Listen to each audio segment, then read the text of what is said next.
আমি প্রথমে আজকে আমাদের দুজন মহানায়ক, একজন মহাকাব্যের ইতিহাসে দুজন স্মরণীয় ব্যক্তি, শহীদ রাষ্ট্রপতি জিয়াউর রহমান এবং আমাদের দেশনেত্রী বেগম খালেদা জিয়ার কবর পাশে দাঁড়িয়ে আছি। আসসালামু আলাইকুম ইয়া আহলাল কুবুর। তো আমরা হচ্ছে কি দীর্ঘ আন্দোলন সংগ্রামের পর আমাদের গতকালকে আমাদের শপথ হয়েছে সংরক্ষিত নারী আসনের সদস্যদের। আজকে আনুষ্ঠানিকভাবে আমাদের আজকে কবর জিয়ারতের মাধ্যমে যাত্রা শুরু হয়েছে। তো শহীদ রাষ্ট্রপতি জিয়াউর রহমান ইতিহাসের এক অবিস্মরণীয় নাম, বাংলাদেশের জাতীয়তাবাদের রূপকার এবং তিনি স্বাধীনতার ঘোষক, বীর মুক্তিযোদ্ধা এবং সফল একজন রাষ্ট্রনায়ক ছিলেন, যিনি যার আদর্শ, চিন্তা, চেতনা, স্বপ্নকে ধারণ করে কোটি কোটি আমাদের তার অনুসারীরা এখনও তার সেই স্বপ্নগুলো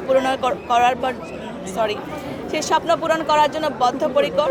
তো আমাদের যারা আছেন এখন, আমরা আমাদের শহীদ রাষ্ট্রপতি জিয়া রহমান এবং দেশনেত্রী বেগম খালেদা জিয়া এবং আমাদের বর্তমান প্রধানমন্ত্রী, বাংলাদেশের প্রধানমন্ত্রী যিনি হয়ে উঠেছেন ইতিমধ্যে, তার যেই স্বপ্ন, যে চিন্তা চেতনা, আদর্শকে ধারণ করে রাজনীতি করছেন। বাংলাদেশের জাতীয়তাবাদের মূল দর্শনে তারা বিশ্বাস করেন, যেখানে বাস্তব একটা অর্থনীতি এবং রাজনৈতিক ভিত্তিতে দাঁড়িয়ে সর্বসম্মতভাবে, ঐক্যবদ্ধভাবে সকল শ্রেণী পেশার মানুষই হচ্ছে কি উন্নয়নের কেন্দ্রবিন্দু, আমাদের মূল টার্গেট, আমাদের জলের যে উদ্দেশ্য।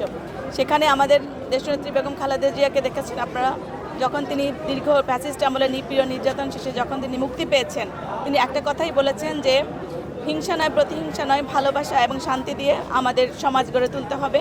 এবং আমাদের বর্তমান যিনি প্রধানমন্ত্রী, তিনিও কিন্তু রাষ্ট্র ক্ষমতা গ্রহণের আগে এবং পরে একই কথাই বলেছেন ফ্যাসিস্ট আমলের নির্যাতন নিপীড়নের জবাব আমরা দিব 31 দফা বাস্তবায়নের মধ্য দিয়ে। তো উনি যেসব কাজ করছেন এবং ইতিমধ্যে আমাদের যেই পরিকল্পনাগুলো শুরু করেছেন, যেগুলো আগে বলেছেন সেগুলো প্ল্যান মাফিক করছেন।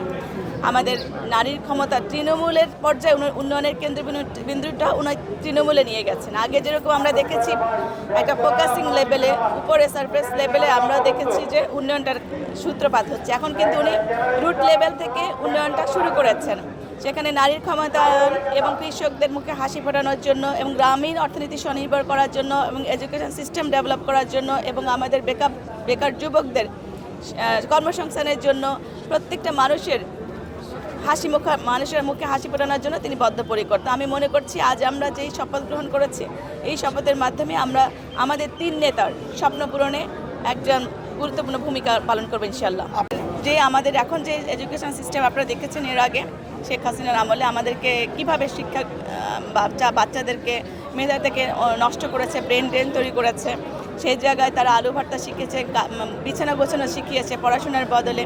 তো আমাদের বর্তমান প্রধানমন্ত্রী তিনি যে প্ল্যানগুলো করেছেন, সেই অন্তঃশ্বাস শূন্য যে শিক্ষা একাডেমি ছিল আমাদের ছাত্রছাত্রীদের মধ্যে থেকে, সেখান থেকে তিনি সেটাকে পুনর্গঠন করার জন্য যে পরিকল্পনা গ্রহণ করেছেন, রিসার্চ করতে হবে শিক্ষা নিয়ে কোন কোন বিষয়ে আমাদের ত্রুটি রয়েছে, সেই জায়গাগুলো ফাইন্ড আউট করে আমাদের সেগুলো কার্যকর করার জন্য চেষ্টা করতে হবে।